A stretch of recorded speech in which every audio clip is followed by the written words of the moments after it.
Hi guys. आज स्वागत है सभी का हमारे यूट्यूब चैनल पर।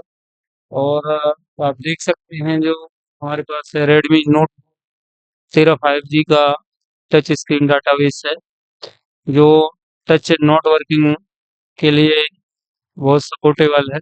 तो आप देखिए इसमें जो है इसकी जो डिस्प्ले कनेक्टर पे है 21 22 23 छोड़ के 24 25 26 27 28 और 29 में जो है इसका डाटा आया है।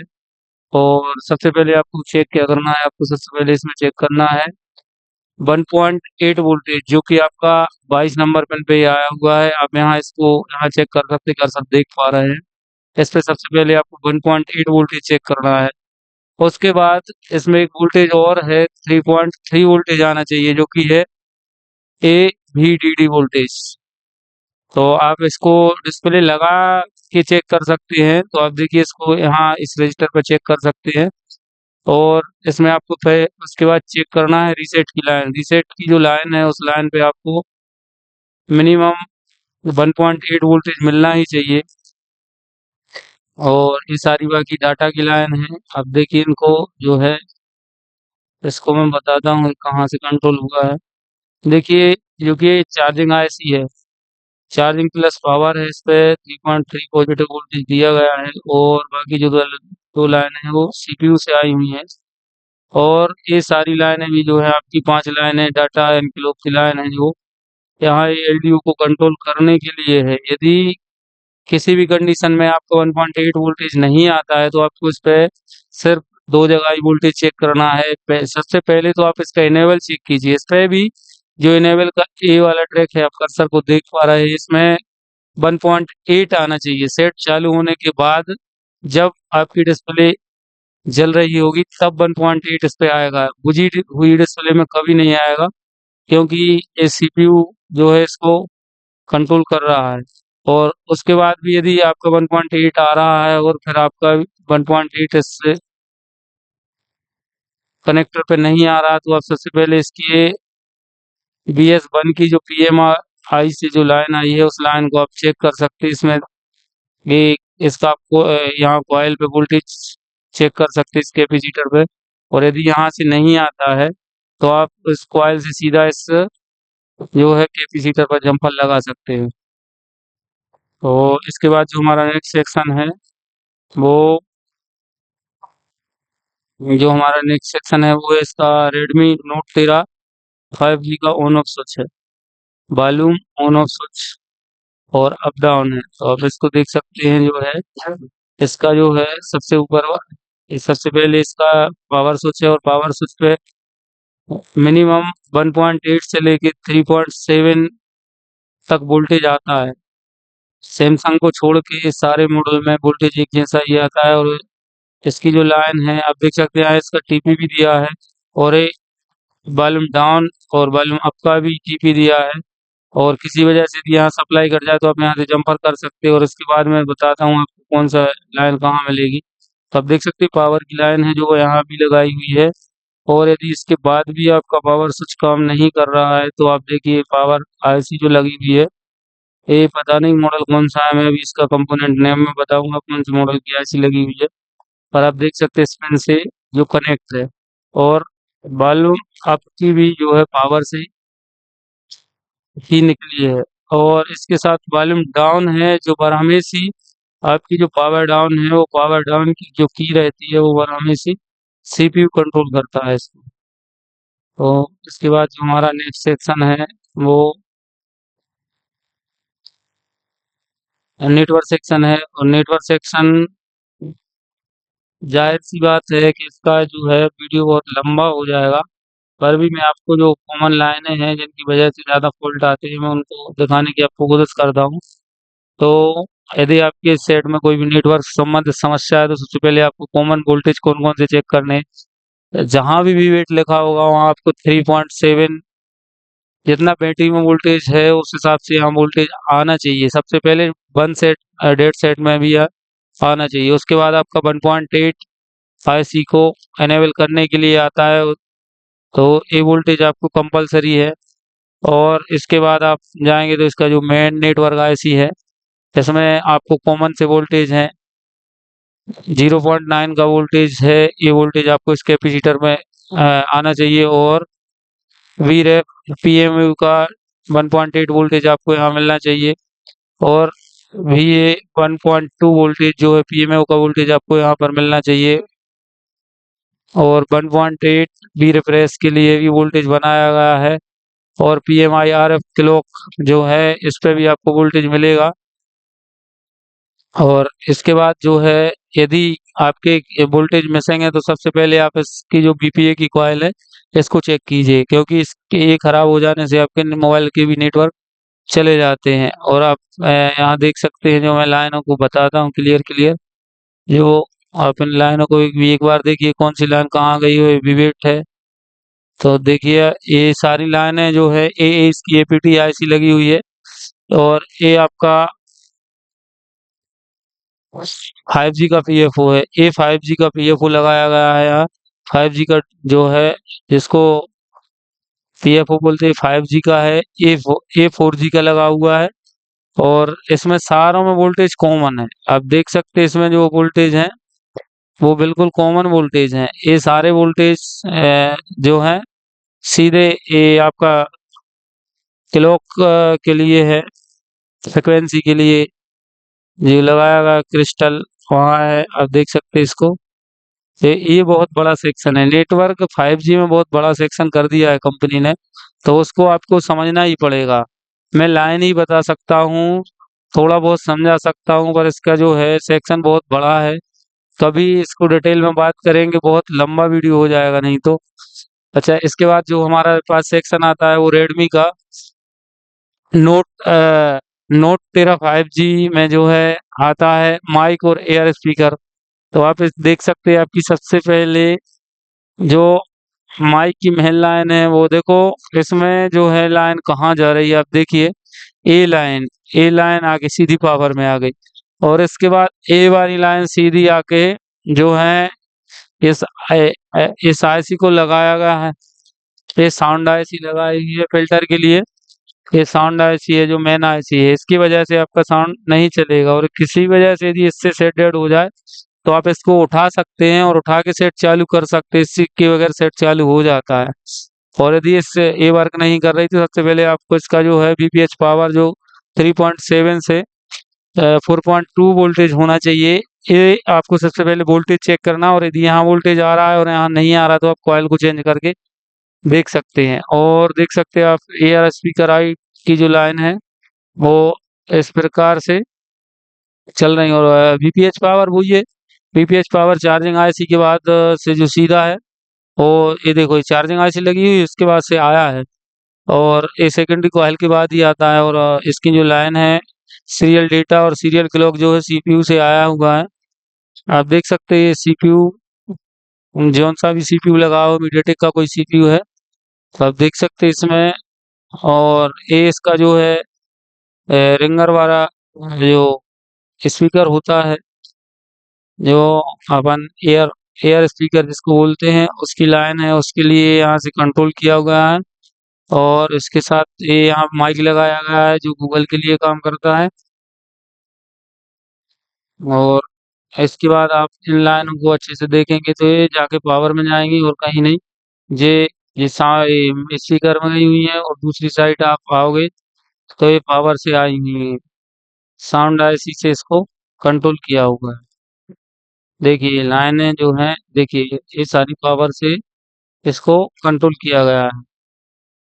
तो आप देख सकते हैं इसका जो है मेन पार्ट जो है आपको समझ में आएगा, इसमें बहुत कुछ समझ में आएगा। इसका V2B कनेक्टर है।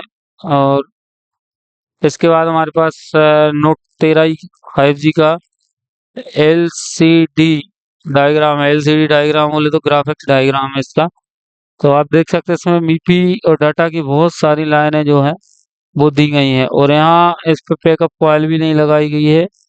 देखिए तो इसमें कोई बैकअप कॉइल नहीं लगाई गई है। तो देखिए इसका जो है कहाँ जा रही हैं सारी की सारी लाइनें। देखिए ये लाइनें जो यहाँ आई हैं,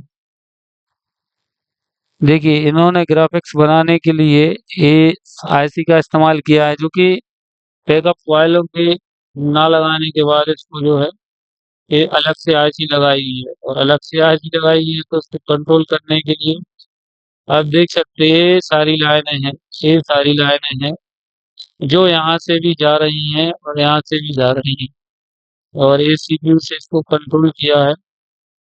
इनेबल सिग्नल है जो सीपीयू से 1 VIU 1.2 वोल्टेज है वो भी इनेबल है। ID 1 ID 2 की लाइनें हैं जो वो भी सीपीयू से यहाँ आई हुई है। देखिए बहुत बड़ा सेक्शन है वैसे, पर कोई बात नहीं है, इसकी लाइनों को आप देख सकते हैं। तो देखो यहाँ एक एलडीओ लगाया है उन्होंने, 2 एलडीओ लगाया है, 2 एलडीओ लगाने के बाद इसको जो है 1.2 और 3 वोल्टेज को जो है आउट किया हुआ है, और उसके बाद आउट करने के बाद फिल्टर कैपेसिटर पे लगाने के बाद आपको सबसे पहले आपको एक तीनों वोल्टेज चेक करनी है। एक इन पे तीनों पे वोल्टेज मिलने चाहिए।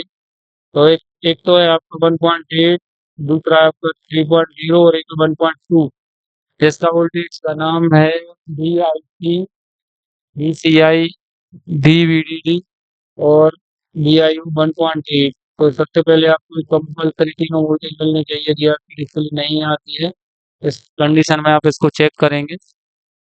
और ये सारी डाटा और टीए की लाइन है जो देख सकते हैं इस रजिस्टर से। यदि आपका ये रजिस्टर भी खराब हो जाता है तो आपकी डिस्प्ले में ग्राफिक्स जो है आएंगे नहीं। और ID 2 करके जो लाइन है उस लाइन को भी आपको चेक करना ही होगा। और LCD रीसेट की जो लाइन है उसमें 1.8 वोल्टेज कंपल्सरी है। कोई भी मॉडल हो, यदि आपके पास कंपल्सरी 1 रीसेट की जो लाइन है वो 1.8 आ रही है तो आप इस पर डाउट नहीं कर सकते हैं ग्राफिक्स आईसी पे। आप इसके बाद डाउट कर सकते हैं आपकी मीपी और डाटा की लाइनों पर। तो इसके बाद आपके पास जो है इसके बाद जो है Redmi 13 वही मॉडल वही है। एलसीडी लाइट है, तो एलसीडी लाइट का कॉमन फॉल्ट है, लाइट यदि आपकी चली जाती है तो इसमें जो है सैमसंग बेस की आईसी लगाई हुई है, बस थोड़ा सा उसको मॉडल को चेंज किया हुआ है। बाकी जो ए आईसी का जो डाटाबेस है वो सैमसंग बेस है। आप देख सकते हैं इसमें LVELVSS NLELVDD जो है 4.4 के वोल्टेज है। 4.4 वोल्टेज इन दोनों लाइनों पे, एक पे -4.4 और एक पे +4.4 के वोल्टेज जो आने चाहिए सबसे पहले। उसके बाद आपकी ये जो ABDD जिस पे लिखा है 7P6R, यदि आपकी ये लाइन भी दिक्कत आ जाती है तो आपका ग्राफिक्स नहीं आएंगे। और इस पे ग्राफिक्स तभी आएंगे जब आपकी डिस्प्ले लगी होगी, जब तभी आप इन लाइनों को चेक कर पाएंगे। सबसे पहले तो आपकी डिस्प्ले नहीं लगी होगी तो आपको ये वोल्टेज नहीं मिलेंगे। ये वोल्टेज जो है डिस्प्ले लगाने के बाद ही आपको चेक करने होंगे, जो आप यहाँ कैपेसिटर और रजिस्टर पे चेक कर सकते हैं। और यदि आप डिस्प्ले नहीं लगाएंगे तो सबसे पहले ABDD EN जिस पे लिखा है ए, इसको इनेबल करने वाली लाइन है, AIC को इनेबल करने वाली लाइन है। क्योंकि सैमसंग की सेम आईसी लगी है जो J2 और J7 में लगी होती थी, वो आप देख सकते हैं। और इसमें जो 3 कॉइल लगी है, आप कभी इसकी एक कॉइल को देखेंगे तो एक कॉइल जो है एक साइड फुल ग्राउंड होगी, ए वाली जो कॉइल है आपकी फुल ग्राउंड होगी। इसको आप शॉर्ट नहीं समझ सकते। यदि आप इसको शॉर्ट समझ के निकाल देंगे कॉइल तो आपकी जो है लाइट कभी नहीं आएगी, क्योंकि इसमें जो है इसको ग्राउंड से कंट्रोल किया हुआ है, और इसके जो ग्राउंड है, ग्राउंड की वजह से लाइट को मद्दी तेज करते हैं कंपनी वाले। तो इसमें जो ये कॉइल यदि ये खराब भी हो जाती है तब भी आपका जो है वो नहीं बनेगा। और इस आईसी की चेकिंग कैसे करनी है? इस आईसी की चेकिंग एक प्रकार से हो सकती है जो कि आपका इनेबल है, तो इनेबल पे आप 1.8 दे सकते हैं। यहाँ यहाँ 1.8 दे सकते हैं तो आपका जो है जो ELVDD जो है 4.4 वोल्टेज आपको मिल जाएंगे। और इसके बाद एक और ये लाइन है, आप इस लाइन पे यदि आप इस दूसरी वाली लाइन पे जिस पे लिखा है सोच यार इस लाइन पे वोल्टेज देते हैं 1.8, तो आपकी ये दूसरी वाली लाइन एक्टिवेट होगी, तो आपको इसको DC से लगाना होगा या फिर आप डिस्प्ले लगा के चेक कर सकते हैं। तो इस प्रकार से इसका जो है वो सैमसंग बेस है। और इसमें जो सबसे पहले पावर आया है वो पावर आपका वीवेट से ही आया है। और बाकी इसकी जो सारी कंट्रोलिंग है वो सारी की सारी कंट्रोलिंग आपकी डिस्प्ले कनेक्टर से है। आप देख सकते हैं इसमें कहीं भी जो है इसको डिस्प्ले ही कंट्रोल करती है, ना इसका कोई सीपीयू से लेना देना है। आप देख सकते हैं इसमें डाटा और सीरियल क्लॉक की लाइन तो जाती होगी सीपीयू को, पर बोर्नियो ने कभी इसको बताया नहीं है। तो बोर्नियो ने कमियां तो छोड़ी हैं, नहीं तो लोग बोर्नियो के भरोसे ही सारे मिस्त्री बन जाते। पर बोर्नियो ने अपने अंदर से जो है बहुत सारे ईयर तो छोड़ रखे हैं। पर टूल ठीक है, यदि आप समझ के इसको बेस से काम करते हैं तो टूल सही है।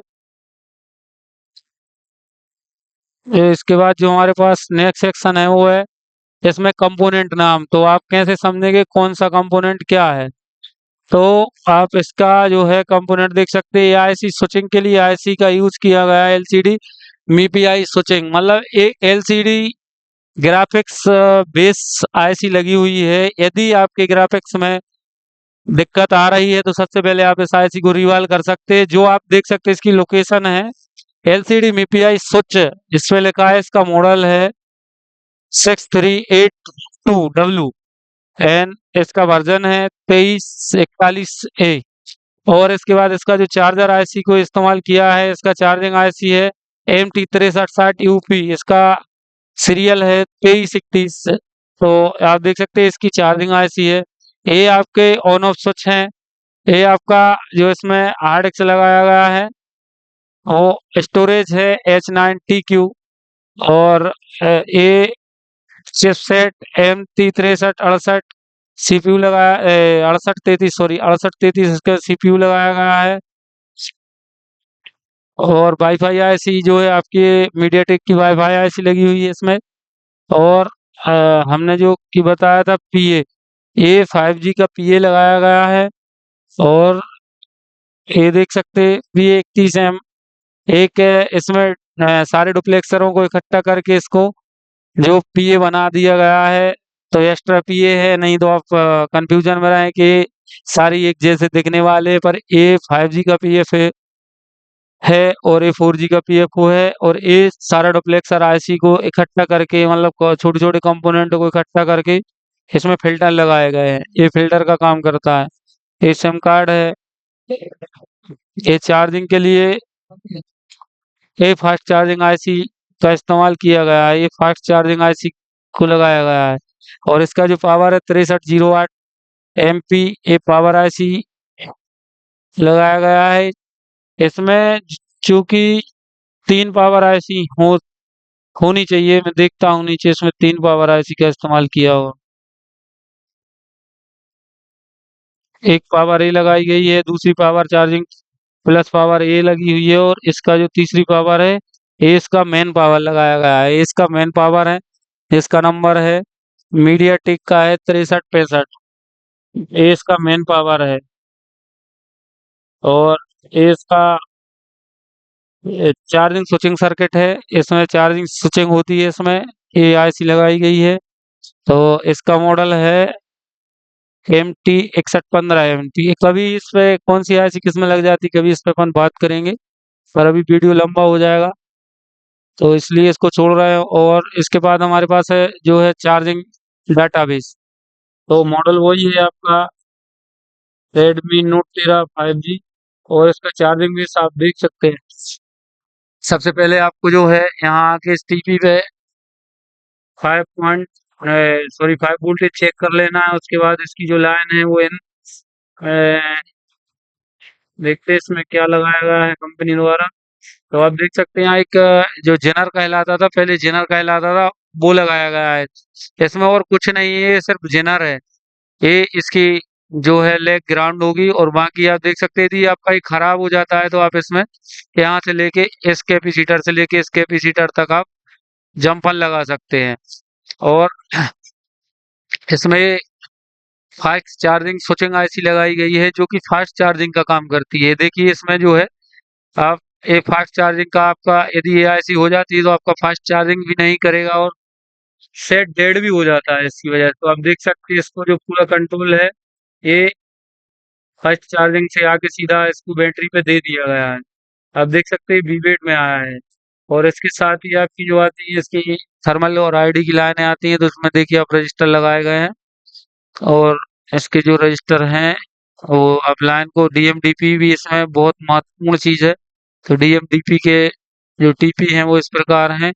और रजिस्टर से जेनर से होके ये जाती है आपकी चार्जिंग आईसी, जो कि आपकी मेन चार्जिंग आईसी है। जो अभी हमने पीछे देखी वो इसकी पावर चार्जिंग आईसी थी। ये जो है इसकी मेन चार्जिंग आईसी है। इसमें दो चार्जिंग आईसी का इस्तेमाल किया गया है और अल्ट्रा फास्ट चार्जिंग बनाया गया है इसको।